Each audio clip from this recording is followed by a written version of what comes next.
Undisputed Kingdom is just really not a really well thought out stable.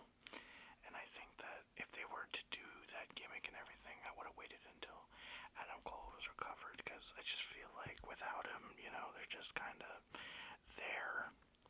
And even with Wardlow, it just feels like they don't have any use for him, and they're just wasting him by keeping him, just not in the main title pictures or anything like that. And yeah, I don't know. I do like the guy. I do think he's very talented.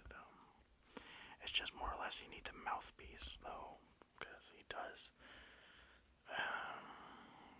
have very cringy promos sometimes, and he's kind of just plain sometimes. But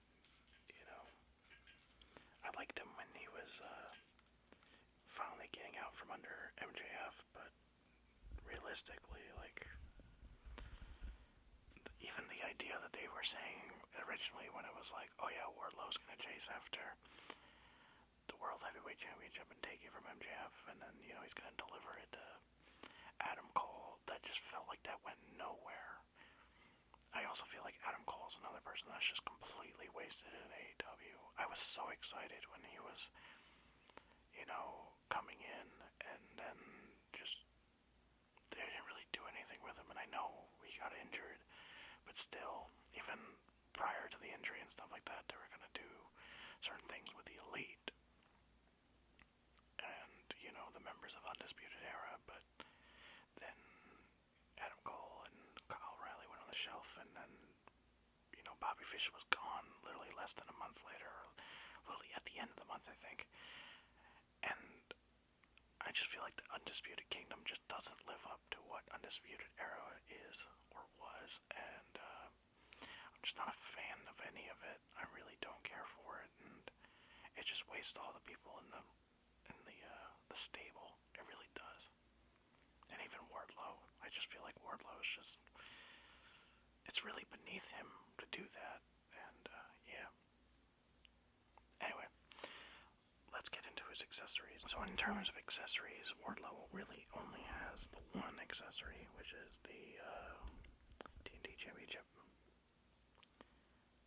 So yeah, that's how that looks. It is still very comically large.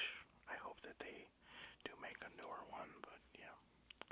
Anyway, now that we have seen Wardlow, let's move on to Thunder Rosa. But before we do that, guys, please remember to like, comment, subscribe, and hit that notification bell so you guys are notified when I post my next video. I think here we have the other figure in the set, which is Thunder Rosa. She has a very nice gold attire. Of course, Thunder Rosa does have a very different attire now, so this is a little outdated. The one thing I can't remember is if this repaint actually has the same head sculpt as the other Thunder Rosa figure that came out. I don't remember what Unrivaled that is, but I'm just curious of whether or not it's different face sculpt in terms of her face paint there. But it is a repaint of a figure that we've gotten of her in like a Bruce Lee type colors and stuff like that. So the difference is this one is gold. I think that's like more or less the theme with a lot of the figures in this set, other than Wardlow is in red. Everybody else is in gold. Even Orange Cassidy has gold sneakers. Yeah.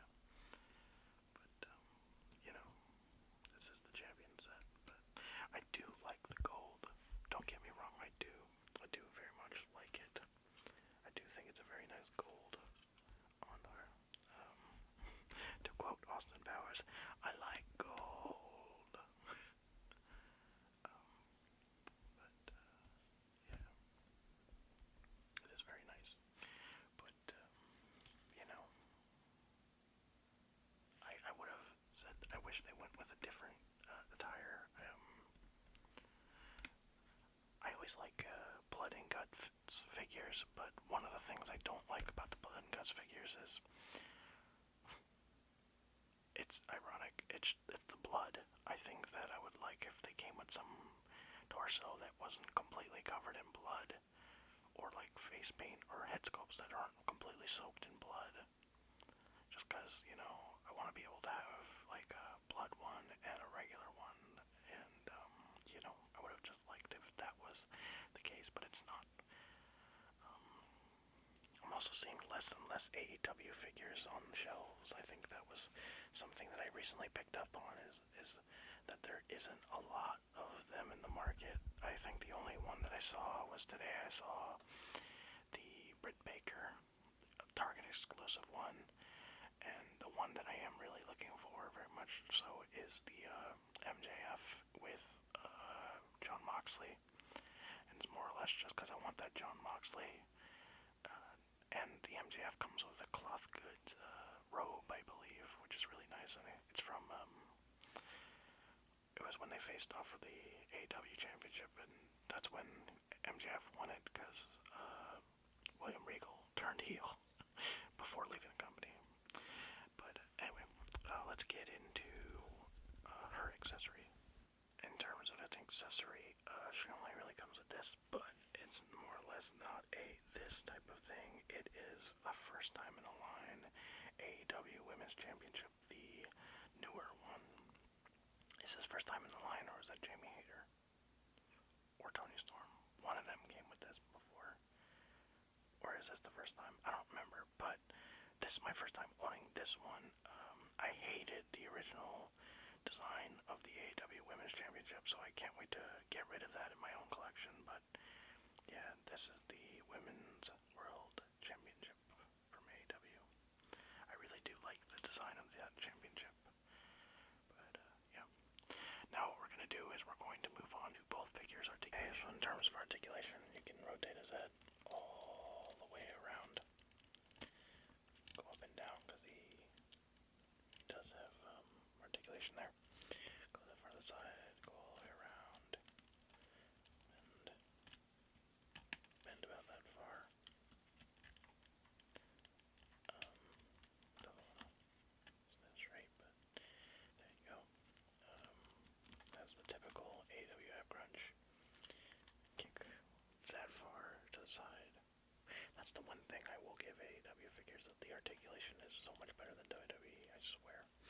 Kick that far forward. And bend about that far back. Sometimes it is, actually, I should say that. But I do think that WWE's new articulation is not great in the legs department. Getting rid of the pins might be something they might have to tweak a little bit more, because yeah, particularly the left leg is just always getting stuck on them. But yeah, there you go. Bend, and then there is slight pivot, and that is Wardlow's articulation. Now for Thunder Rosa, rotate your head all the way around, go up and down, go that far to the side, around, bend about that far, forward, bend about that far back. Yeah! I heard that snap. Scary. Rotate boot. Bend the foot all the way far down like that. And yeah, that is Thunder Rosa. Now that we've seen both figures' articulation, let's bring it on home. Okay guys, so today we reviewed the second half of the Unrivaled Champions 4-pack, which included MJF, Orange Cassidy,